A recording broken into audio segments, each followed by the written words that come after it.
കേവലം 10 വർഷം കൊണ്ട് സർക്കാർ കടം 3 ഇരട്ടിയായി വർദ്ധിപ്പിച്ചു. കേരളത്തിലൊന്നും വികസനം നടക്കുന്നില്ലെന്ന് കേന്ദ്ര റിപ്പോർട്ടിലുണ്ട്. സഭയിൽ മാത്തുക്കുഴലാണ്.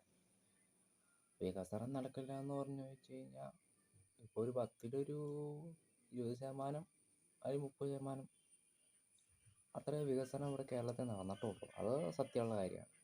ഈ സഭയിൽ ഉന്നയിച്ച ആള് മൂവാറ്റുപുഴ മണ്ഡലത്തിലേക്കൊന്ന് ഇറങ്ങി വന്ന് അവിടെ എന്തൊക്കെ വികസനം നടത്തിയിട്ടുണ്ടെന്ന് ഒന്ന് പറഞ്ഞു തന്നാൽ.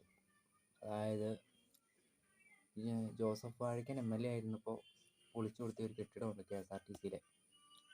ആ KSRTC കെട്ടിടം എൽദോ ഇബ്രാഹിമിലെ MLA ആയപ്പോഴും ജയിച്ചു വന്ന MLA ആയപ്പോഴും ഒന്നും ഉണ്ടാക്കിയില്ല. ഇപ്പോഴും പിന്നെ താങ്കൾ MLA ആയിട്ട് കയറിയതിന് ശേഷം ഇവിടെ ഈ KSRTCയിൽ വല്ല കാര്യമായിട്ടുള്ള ഒരു പുരോഗതിയൊന്നും കാണാനില്ല. ഇപ്പോൾ എതിർ പാർട്ടിക്ക് ആരോപണമാണെങ്കിലും സത്യമാണെങ്കിലും ഉന്നയിക്കുമ്പോൾ സ്വന്തം മണ്ഡലത്തിൽ എന്തെങ്കിലുമൊക്കെ ഒന്ന് ചെയ്തു വെക്കണം. അത് താങ്കൾ ചെയ്തു വെച്ചിട്ടുണ്ടോ എന്ന് ഒന്ന് നോക്കുക. അതാണിപ്പോൾ പറയാനുള്ളൂ. പിന്നെ വികസനം എന്നില്ല, അത് 30% വലിയ കാര്യമായിട്ട് വികസനങ്ങളൊന്നും ഇല്ല. അത് വേറെ കാര്യം. അപ്പം ഇനി എന്താ, അപ്പോൾ സ്വന്തം മറ്റുള്ളവർ ഉന്നയിക്കുമ്പോഴും സ്വന്തം മണ്ഡലത്തിലേക്ക് ഒന്ന് വന്ന് നോക്കാം. താങ്കളുടെ പൊടി പോലും അവിടെ കാണാനില്ല. അതാണ് വേറൊരു കാര്യം.